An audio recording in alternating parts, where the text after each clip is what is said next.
This morning I wish to make 4 points. Firstly, the future of Taiwan matters. Preserving the status quo in Taiwan is not a matter of convenience for countries like Australia, United States, Japan or others. It is not one that can be dismissed by a narrow read of our interests. It is essential to our own security, prosperity and sovereignty. It's about more than semiconductors or even the preservation of a vibrant and young democracy. If Taiwan were to be forcibly placed under the authoritarian rule of the CCP, there would not be a corner of the globe that would be unaffected.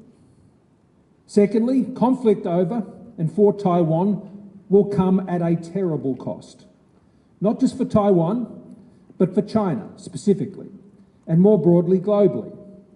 Once it starts, you can't go back, and the world will never be the same.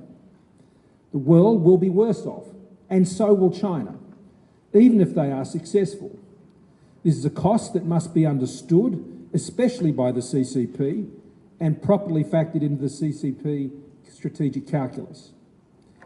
Thirdly, for now, the major powers have their own share of challenges without taking on a potential conflict over Taiwan. China is beset by serious economic challenges as they make a difficult economic transition, and the United States is contending with omni-crises abroad and at home. Thankfully, the presence of President Trump of itself, I believe, is likely to deter any hasty action by President Xi in the short term, while both countries deal with more pressing priorities on their agendas.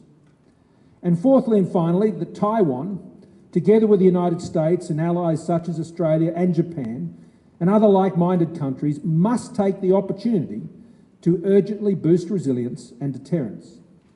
This does not just mean military deterrence through much greater defence spending, but countering threats in the space domain, dealing with energy and infrastructure security, and winning the global political and PR debate on the Taiwan narrative, to build the global case against tacit endorsement of appeasement of CCP actions.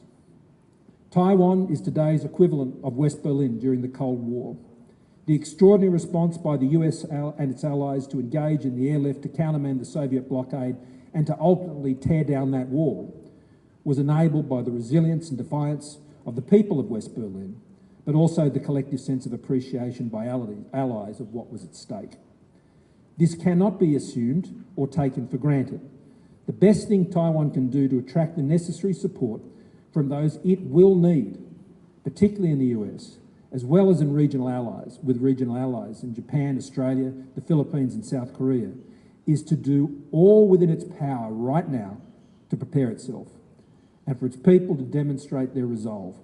This must be communicated with sophisticated information operations that harness the goodwill and support that is present amongst like-minded supporters. Taiwan matters, and it has a just story to tell. It is a society and democracy that speaks of hope and progress. I look forward to continuing to support Taiwan and its freedom efforts to tell that story and engage the support needed to prevail.